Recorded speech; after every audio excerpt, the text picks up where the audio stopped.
Shirley is a clinical social worker and a psychotherapist specializing in parents, children, and youth. She is a lecturer and the head of the bachelor's degree program at the School of Social Work at Bar-Ilan University. Her research focuses on positive outcomes following life transitions, the representations of social work in the media, and developmental implications of intergenerational transmission of abuse and neglect. Her papers have been published in scientific journals and presented at international conferences. Today, she will talk about fertility treatment through the eyes of the media, words, metaphors, and images in Israeli media coverage of fertility and fertility treatments. Please welcome Dr. Ben Shlomo. Okay, good afternoon. Actually, I think I have two challenges. The first is to be the last speaker, and the second is to deal with the flu, with which I got up this morning, especially for the conference. So I will try to do my best. And however, I'm very excited to talk about a subject that combines between two areas, media and society, or media and psychology and medicine. This research was conducted in collaboration with Oneg Cabizon, who is sitting here. And let's start. The first child conceived through in vitro fertilization was born in 1978. Media coverage of the event sparked a heated public debate. In the last 3 decades, assisted reproductive technology has developed so rapidly that resulting births are no longer breaking news. Instead, media reference to fertility treatment and its implications has become more mature and is often characterized by critical attitudes. The discourse in the various media outlets not only reflects the dominant values in society, but also shapes public opinion, as well as social and cultural attitudes and beliefs.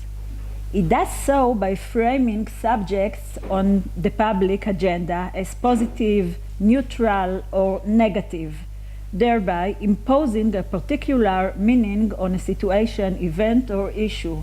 This power may also be used manipulatively to serve the needs of certain social players or institutions, and influence the attitudes and choices of individuals regarding the existing social agenda accordingly.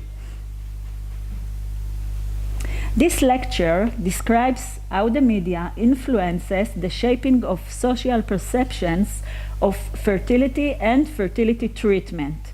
It presents a study of recent Israeli media coverage of these issues, based on the Machin and Meyer model for the analysis of semiotic selections.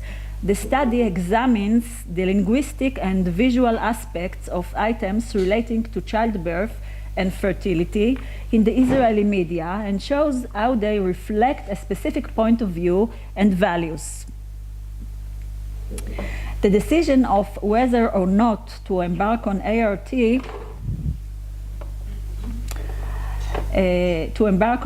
is influenced both by the socio-cultural context and by the way in which the medical procedure is framed and presented to the public.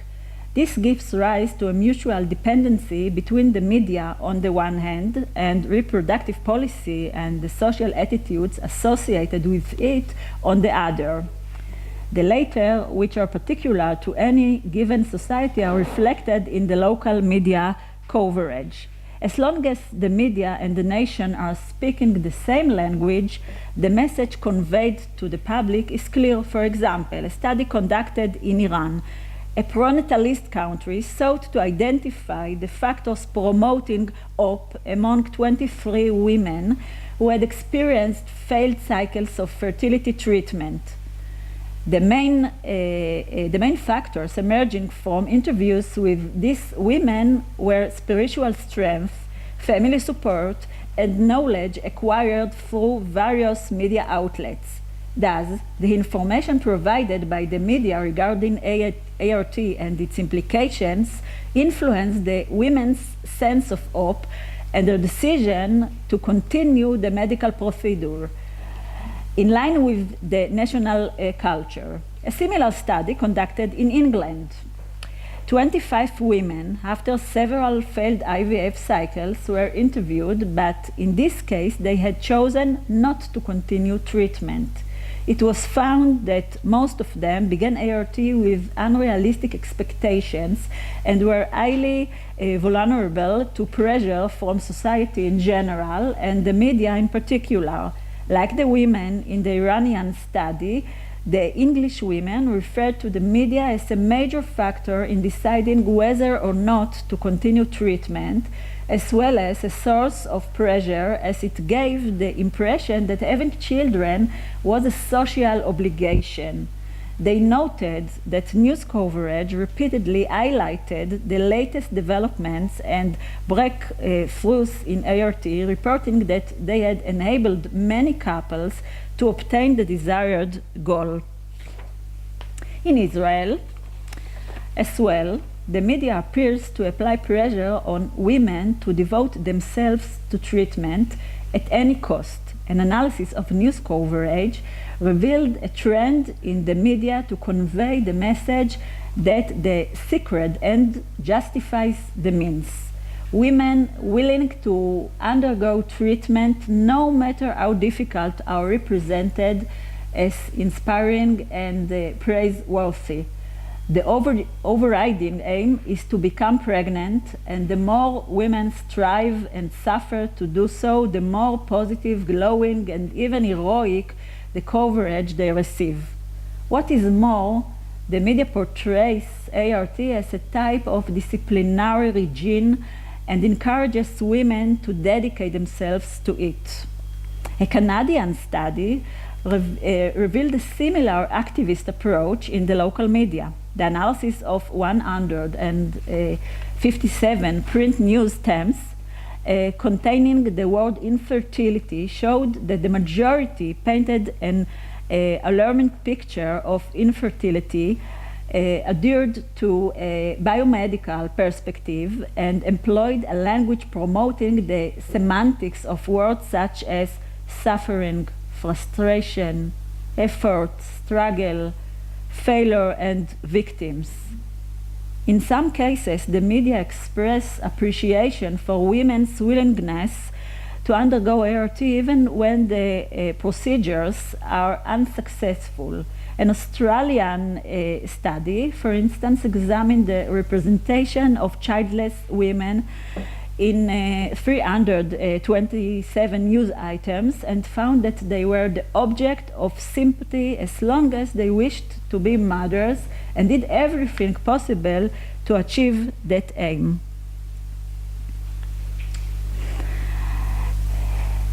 The current study adopted the critical discourse approach of Machin and Meyer in an effort to characterize the representation of the issue of fertility in general and fertility treatment in particular in the Israeli media in the past 5 years. Machin and Meyer suggest tools for examining the linguistic and visual semiotic choices in journalistic texts that convey ideological messages. According to the authors, the connotations aroused by the words in the text are of special importance. In particular, they point to words whose connotations relate to the business world, such as innovation, competition, and strategy, the use of terms belonging to what they call corporate speak.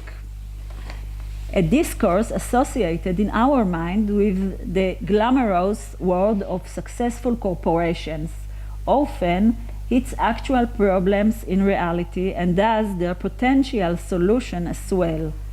This approach is in line with the cognitive metaphor theory of Lykoff and Johnson, whereby we tend to conceive of major concepts in one domain through their similarity to concepts in another domain. Thus, for example, we speak of economic growth, a concept taken from the natural world, implying that, like nature, the economy is unpredictable and not controlled by human decisions. Other semiotic strategies include overwordiness, the sparity or absence of words, structural contrasts, and the use of the words of experts and professionals to support the text. Corpus and procedure. Both the print and electronic data banks of major media organizations in Israel were searched for news items and articles from the past 5 years dealing with fertility treatment. A total of 215 relevant items were found. Of these, 44 were excluded as they were copied from items published by the same organization in another media, and an additional 4 because they referred the reader to a video clip. The final corpus therefore consisted of 167 items.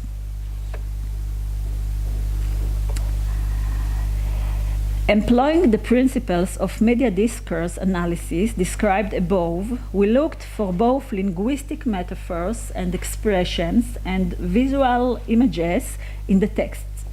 Each of the researchers individually categorized the metaphors and images according to the domain to which they belong. A comparison was then conducted between the analyses to validate the division into categories. 5 major themes emerged from the analysis of the linguistic expressions identified in the media items relating to fertility treatment. The first is age and timing of treatment. For example, a grandmother's baby, orphaned by age, she didn't find the time, risks of older age, late blessing. The second theme was a positive attitude toward treatment. Example, treatment of hope, sparks of hope, childless women succeeded in giving birth, a miracle happened, pride in the team effort. The third theme was allusions to the world of Jewish religious law or Israeli culture. For example, in sorrow thou shalt bring forth children, a quote from the Bible. Goodness for the good, to be a blond people in our land, a play on the words of the national anthem, to be free people in our land. A man gets conception, a play on the words of a popular song, A Man Gets Lost. The fourth theme was reference to the natural world, the global sperm crisis. Wild sperm. It was like a lightning struck, a cloud of silence, nature as its own laws, creating where nature decided not to create. And the last theme, found to be the most common, was corporate speak.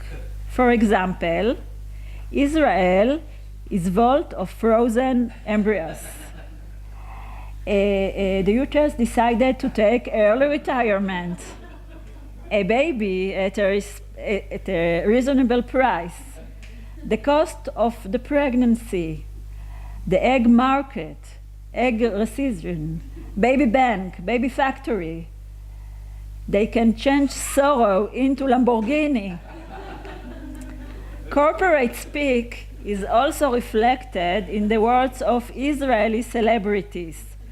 Thus, for example, in an interview with the actor Alon Neumann, he stated, Israeli society conveys the sense that 1 or 2 kids isn't okay.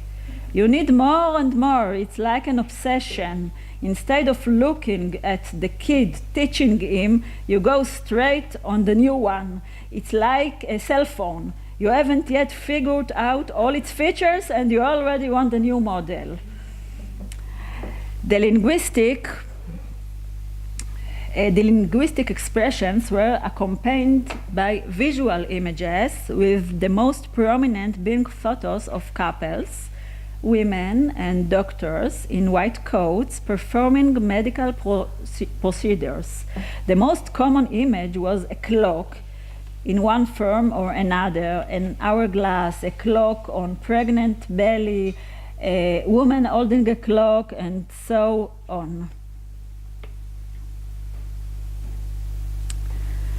This study of Israeli coverage of fertility issues in the past 5 years found that one of the main themes in the media in Israel, similar to elsewhere in the world, is the connection between a woman's age and her fertility. The issue is reflected both in linguistic expressions, such as "she didn't find the time," and in visual images, such as an hourglass. Another prominent message conveyed by the media is the lack of control associated with fertility treatment, which is expressed primarily in phrases taken from the natural world, such as nature has its own laws. Moreover, the language indicates domains in which the individual has a certain degree of control, as opposed to those in which we are relatively defensiveless against the forces of nature. The images of doctors in white coats holding medical instruments communicate a similar idea. Only the doctors have the necessary knowledge. Authority rests solely in their hands, while their patients are generally presented as powerless. The most significant finding of the study is the extensive use of corporate speak. In the context of Israeli society, corporate speak is reference to fertility treatment is highly relevant, as every woman is entitled by law to an ultimated number of subsidized treatments up to the age of 45 and until the birth of 2 children. The use of the words like bank, factory, market, and vault taken from the business world highlight the paternalistic attitude of the establishment to fertility and childbirth, along with the financial responsibility Israeli society takes on itself by adopting a prenatalist policy. The Israeli media thus cooperates with the establishment by the use of metaphors drawn from corporate speak, references to Jewish religion and Israeli culture, and positive expressions implying hope. Moreover, it serves as a mouthpiece for the establishment by urging women not to put off having children, and is critical of those who choose to start a family at an older age. Okay. We can see that the media in Israel encourages fertility treatment, so in future studies it would be interesting to examine how public attitudes are actually influenced by media reports. It would also be interesting to compare the dynamics between the media and public attitudes in different societies.